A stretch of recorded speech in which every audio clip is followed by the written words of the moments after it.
Yes, mambo vipi? Hii movie ni hatari fire. Imeanza tu inatuonyesha huyu mwanamke akifungua friji lake.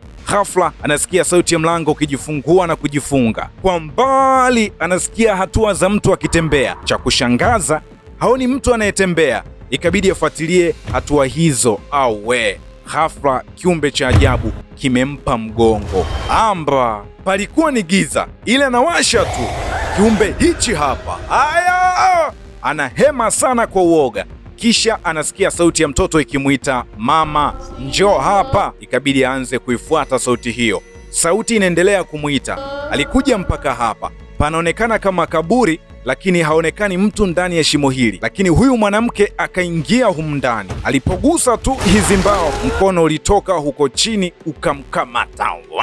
Alistuka sana, kumbe alikuwa kwenye gari. Na hiyo ni ndoto aliyoota baada ya kupatiwa usingizi wakiwa safarini. Anaulizwa, hani vipi tena? Huyu mwanamke anasema, nimeota ndoto ya kutisha sana. Hapa anapokea simu. Anaulizwa, nasikia umeomba siku kadhaa za mapumziko Alia. So kumbe huyu manzi anaitwa Alia. Jamaa anamuuliza Alia, hiyo simu inasemaje?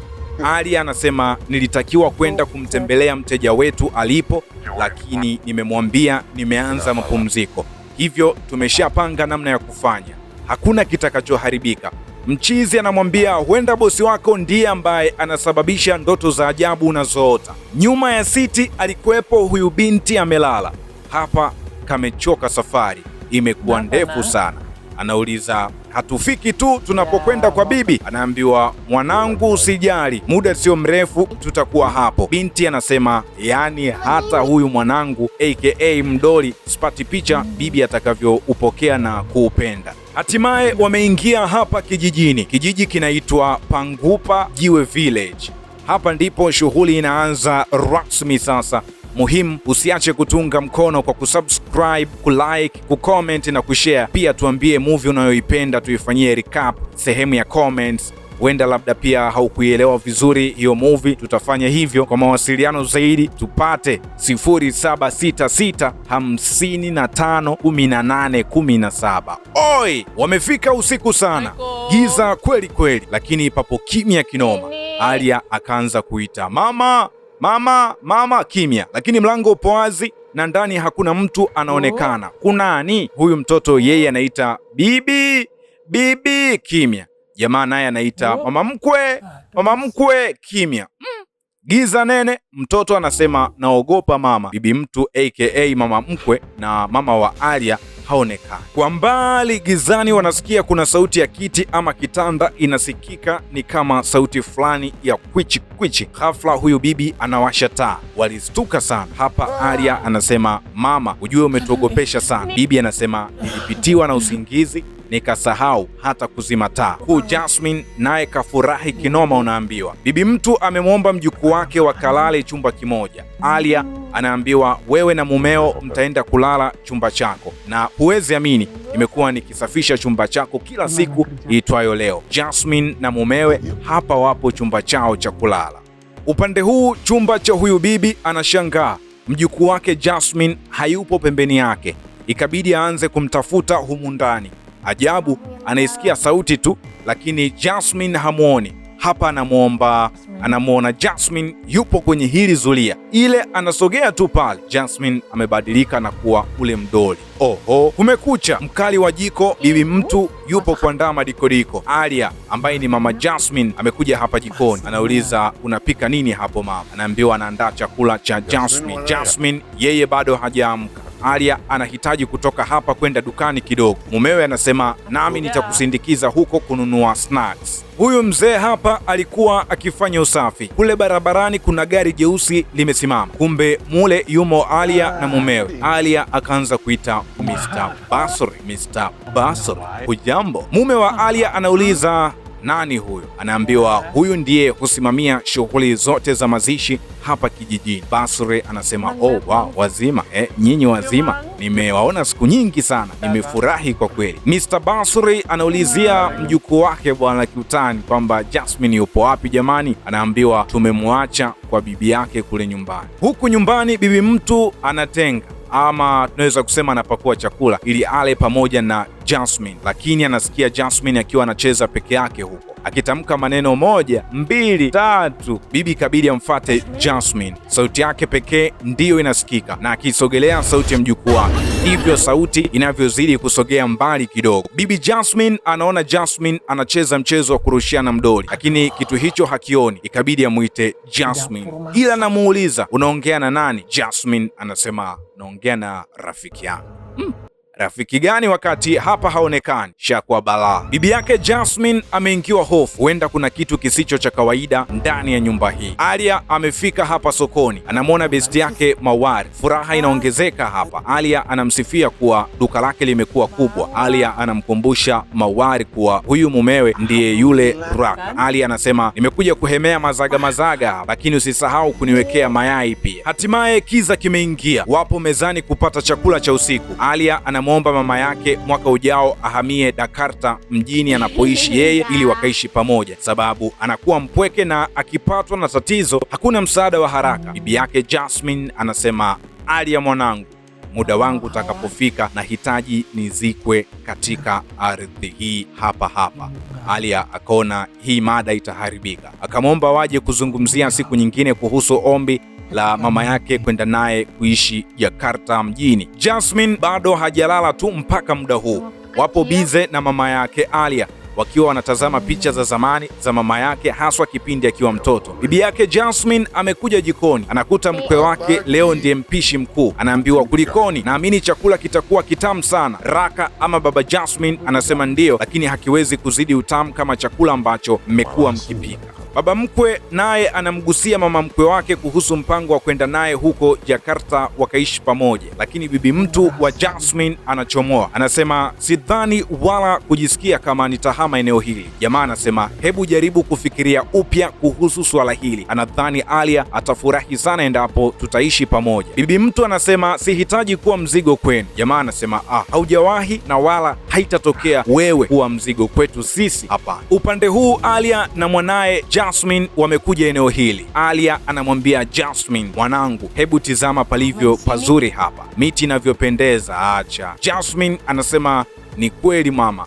pazuri sana, na ndo maana nafurahi tukiwa tunatoka pamoja kama hivi. Alia anasema enzi nikiwa mtoto tulikuwa tukija eneo hili na bibi yako, pia wakaimba na wimbo hapa kabisa, maua mazuri yapendeza yanang'ara. Lakini Alia, kuna simu inaingia hapa kutoka kwa mfanyakazi mwenzie anaitwa Tyas. Anamwambia boss ameniomba nimsindikize mnunuzi wetu mpaka kampuni yake ilipo. Alia anasema anaitwa nani huyo boss ambaye anatakiwa kusindikizwa? Tyas anasema ngoja nitizame jina lake kwenye mfumo hapa. Wakati huo Jasmine anaendelea zake kucheza peke yake, huku mama yake akiwa anaendelea kuongea na simu. Ghafla Alia hamuoni mwanaye Jasmine, hajui ameelekea wapi. Akaanza kumtafuta huku akilia, anaita Jasmine Kim. Amekuja hapa kwenye huu mto, anauona mdoli wa Jasmine, lakini Jasmine haonekani. Anashindwa kuelewa mtoto amezama au ghafla anamwona mwanaye kwenye maji kwa mbali, ikabidi ajirushe kwenye maji kumwokoa, lakini kwa bahati mbaya Jasmine amepoteza maisha tayari. Huzuni imetawala hapa kuhusu kifo cha Jasmine, lakini jamaa anasema nitamrejesha mwanangu usiku huu. Kuna mgeni amefika hapa kuja kuwapa salamu za pole. Huyu shekhe anaitwa Basri, amekuja alipo Alia hapa. Maiti yake inaoshwa hapa na kisha kuvikwa sanda, lakini baba mtu analia kwa uchungu sana sababu alikuwa akimpenda sana mwanaye Jasmine. Raka amekuja ulipo mwili wa mwanaye, analia kwa uchungu na haamini kama ni kweli ndiye huyu. Leo hii anashuhudia akivikwa sanda mbele yake na kuwekewa pamba puani. Familia inakusanyika pamoja kwa ajili ya kumfanyia dua maalum Jasmine, kipenzi chao. Raka uvumilivu ulikuwa unamshinda, alilia kwa uchungu sana, lakini Basri shekhe kuna namna alishangaa kuona mwili wa Jasmine usoni umebadilika. Wenzake hawakuona hilo na mazishi yakafanyika.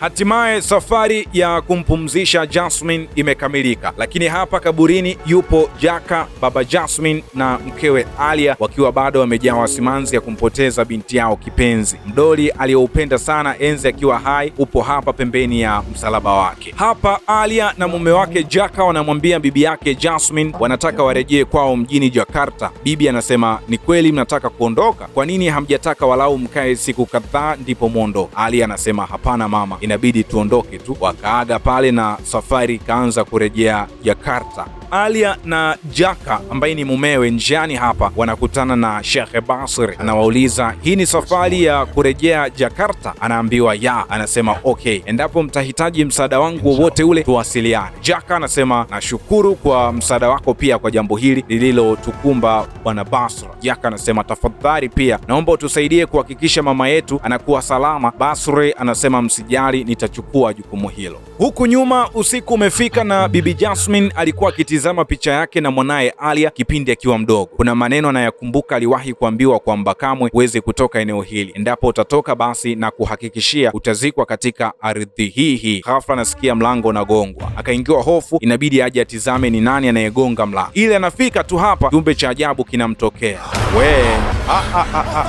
Alia na mume wake Jaka wamewasili huku Jakarta, na hapa ni nyumbani kwao. Alia anamkumbuka sana mwanaye kipenzi Jasmine. Alikuja chumba cha Jasmine na mwanaye hayupo, anahisi machungu sio ya kawaida. Huku kijijini, huyu hapa Sheikh Basri. Usiku huu sijui anaenda wapi. Ghafla anasikia kuna kitu ni kama kimetokea, lakini hakioni. Kumbe Jasmine ndiye ambaye anatokea akiwa amevalia sanda. Ni kwa nini na kipi kitaendelea mbele? Na kuomba usiache kubonyeza neno subscribe ili usipitwe na recap nzuri kama hizi. Huku na kule, Sheikh anashuhudia Jasmine katika umbo la pepo live akiwa kwenye sanda. Amkeni, kumekucha tena bwana. Jasmine ameingia chumbani hapa, amemkuta mumewe anatizama picha ya mwanaye. Anasema, hivi uliwezaje kujali simu ukamwacha binti yako? Alia, umefanya nini Alia? Mzee analia. Jaka anasema, sihitaji tena kusikia kazi yako, maana wewe ni mbinafsi. Alia anasema, kumbuka mimi pia naumia kama wewe, kumbuka nimempoteza pia mtoto kama wewe, mimi ndiye nimemzaa. Nadhani unaweza ukafikiri maumivu ambayo nayapitia. Bibi yake Jasmine anamwambia Sheikh Basri kwamba kuna kitu hakipo sawa, maana nimeanza kutokewa na mzimu wa Jasmine ukiwa umevaa sanda. Basri anasema, Mungu atusamehe, na ndio maana amekuja hapa pia. Amekutana na tukio la namna hiyo. Hii ni ishara hatari hapa kijijini. Bibi anasema, tangu alipokuja binti yangu hapa, vitu vya ajabu vilianza kutokea. Najua kila kitu kuhusu nyumba hii na nguvu za giza, lakini nanikumbusha tukio lililowahi kumpata mama yangu. Naamini huenda likawa na uhusiano na tukio hili, lakini kipindi hicho nilikuwa mdogo sana, sikuwa nafahamu chochote. Nachokumbuka ulikuwepo usiku huo, niambie kilitokea kitu gani? Huku nyumbani, Jaka ameandaa chakula. Alia amejiandaa kwenda kazini. Kafika sebleni hapa, anasita kutoka, lakini ikabidi atoke. Jaka, kumbuka, hamuongeleshi kabisa mkewe Alia, sababu anaona ndio chanzo cha kifo cha mwanaye Jasmine. Jaka anashangaa ule mdoli wa mwanaye umetokea meza aliyokuwa akitumia kula chakula enzi akiwa hai. Alia amekuja kwa shosti wake, anamwambia shosti, I failed as a mother, yaani kama mama imeshindwa kutimiza wajibu wangu. Anaambiwa katika dunia hii hakuna mzazi anayependa kuona anamzika mwanaye, hivyo wewe Alia na mumeo Jaka mnapaswa kuwa pamoja katika kipindi hichi kigumu cha majonzi ya kumpoteza mtoto wenu kipenzi Jasmine.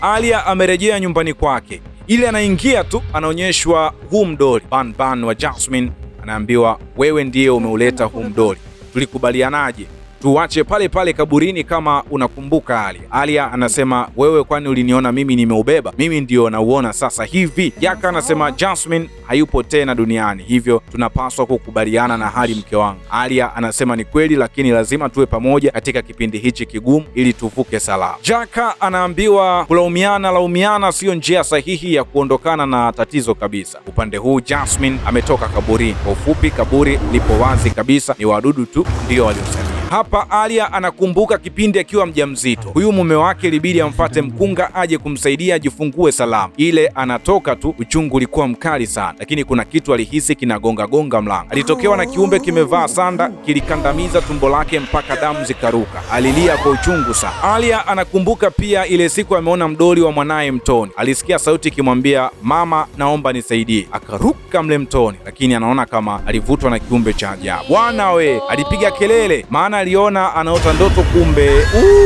Jasmine jamani. Anaulizwa nini tena? Anasema, nimemsikia mwanangu akiniomba msaada, inabidi turejee mwanangu tumfate. Mumewe anamwambia Jasmine, hatupo naye mke wangu, acha hizo ndoto. lakini Alia anamwambia hichi ni nini? Anakamua maji kwenye shati lake ili hali alikuwa amelala tu kitandani. Maji yametoka wapi? Anamwambia nani amemleta Mr. Ban hapa? Kujiulizi tu. Anasema kama hautanifuata nitakwenda peke yangu. Jasmine anahitaji msaada wa wazazi wake. Alia na mumewe wapo safarini kurejea kijiji cha Pangu Pagiwa, kijiji ambacho kimezima ama kuchukua uhai wa mwanaye kipenzi Jasmine. Wakiwa wanaingia kijijini hapa, wanashangaa kuona watu wamebeba mwili wa marehemu, lakini wanamuona Basri hapa akiwa katika msafara huo, kisha wanamuita Basri. Walifika nyumbani haraka, kisha wakapaki gari na moja kwa moja wakaja kutizama kaburi la Jasmine, lakini wanakuta mwili wake haupo pale kaburini. Hofu ikawaingia, wakatoka spidi kurejea nyumbani kwa bibi yao, ambaye walimkuta akiwa anatizama picha, bado anamkumbuka mjukuu wake. Wanaambiwa mlichokiona kule kaburini ndiyo uhalisia uliopo. Jasmine hayupo. Alia na mumewe wanaambiwa miaka mingi iliyopita wanakijiji walikuja kuvamia nyumba hii, kisha wakawa wanamtaka bibi yako atoke nje ili wamshughulikie ama wammalize, wakidai kuwa bibi yako alikuwa ni mchawi mweusi ambaye anawinda watoto waliokuwepo kijijini hapa. Anasema walifikia hatua ya kutishia kuchoma nyumba moto endapo angeligoma kutoka nje, lakini ukweli ni kwamba hawakuwa na tabia kama walizokuwa wakisema wao. Bibi Jasmine anasema wakati huo, kabla ya mama yake kutoka nje, alimwambia usije ukaondoka eneo hili hata kama nitapatwa na kitu chochote huko nje, na kupenda sana mwanangu. Bibi Jasmine anasema nilisalia ndani, lakini mama alipotoka walimletea mtoto aliyefariki wakisema anahusika pia. Kisha alivua nguo ya chini akabaki uchi na kusema wote waliohusika na uhofu huu, hata mkiniua katika ardhi hii, kamwe kizazi changu hakitapotea na kitalipa kisasi kwa ukali sana. Anasema mama kabla hawajaanza kumuua alichukua beto aka kisu na kujimaliza pale pale nje ya mlango wa nyumba hii mbele ya wanakijiji waliomshutumu kuwa amekuwa akiwinda watoto. Na hakika laana ama mabalaa aliyotabiri ndiyo tunayashuhudia hivi sasa. Bibi Jasmine anasema ndiyo maana hatujawahi kujua hata masalia yake ya mwili yalipo. Huenda tungeenda kumwomba msamaha Jasmine na muuliza mama yake wafanye nini sasa ili kuondokana na hizi laana ambazo zimeanza kuingia hadi katika familia yao. Basri anadakia kwa kusema tunapaswa kumzika Jasmine kwa utaratibu unaoeleweka, lakini Jasmine anapaswa kuzikwa kwa utaratibu pia unavyotaka, lakini lazima iwe nje ya kijiji hiki.